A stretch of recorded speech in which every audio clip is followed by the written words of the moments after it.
একটা কথা কি জানো তো বন্ধুরা, শ্বশুরবাড়ি হলো মেয়েদের জন্য এমন একটা জায়গা যেখানে তোমার গুণগুলোকে তো কেউ দেখবেই না, ভালো দিকগুলোকেও তো কেউ বিচার করবেই না, অথচ ভুলগুলোকে তোমার এমনভাবে দেখবে যে তুমি কারো গলা কেটে ফেলেছো।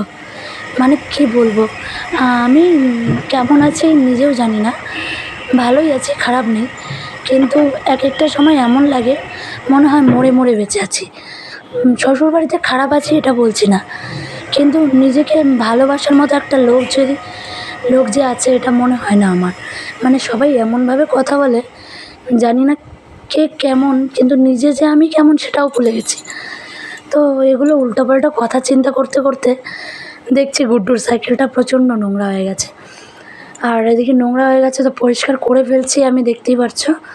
আর ঘষে ঘষে পুরো পরিষ্কার করছি, মানে যেদিন থেকে গুড্ডুর সাইকেলটা আনা হয়েছে সেদিন থেকে পরিষ্কার করা হয়নি সেইভাবে।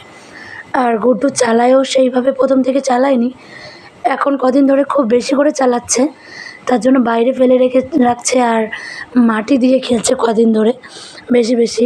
আর গুড্ডু তো ধীরে ধীরে বড় হচ্ছে, ওর খেলার এনার্জিও অন্য ধরনের হচ্ছে আর বাড়ছে। তো সাইকেলটাও প্রচণ্ডভাবে এখন ইউজ করে আর খেলে খুব বেশি, তার জন্য সাইকেলটাকে আমি পরিষ্কার করছি সুন্দর করে। আর মাঝে মাঝেই দেখি গুড্ডু টিউবওয়েলের এখানে নিয়ে গিয়ে সাইকেলটাকে পরিষ্কার করার চেষ্টা করে, কিছু কিছু দিয়ে ঘষে সাবান দিয়ে ডলে, মানে ও নিজে নিজেই পরিষ্কার করার চেষ্টা করে।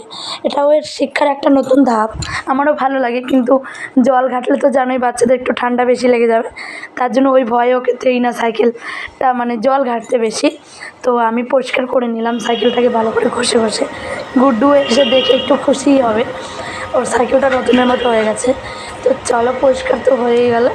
আর এখন আমি একটু সাইকেলটাকে মুছেও দিই, যেহেতু গুড্ডু স্কুল গেছে ওদিকে, তো অনেকক্ষণই গেছে। আমি ভাবলাম মাঝখান জায়গাটা, মানে ফাঁকা জায়গাটাও নেই, তো এই চান্সে আমি একটু পরিষ্কার করে ফেলি আর একটু মুছেও ফেলি। রৌদ্রটা যেহেতু একটু কম, শুকোতে সময় লাগবে, তার জন্য একটু মুছে দিই। তাহলে এই গুড্ডু একটু পরেই চলে আসবে, আর 10-15 মিনিট পরে, তো এসেও খেলতেও পারবে।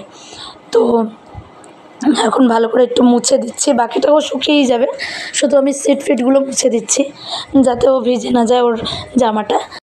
তো ফ্রেন্ডস, আমার মিনি ব্লগটা দেখার জন্য তোমাদেরকে অসংখ্য ধন্যবাদ। টাটা, দেখা হচ্ছে নেক্সট ব্লগে।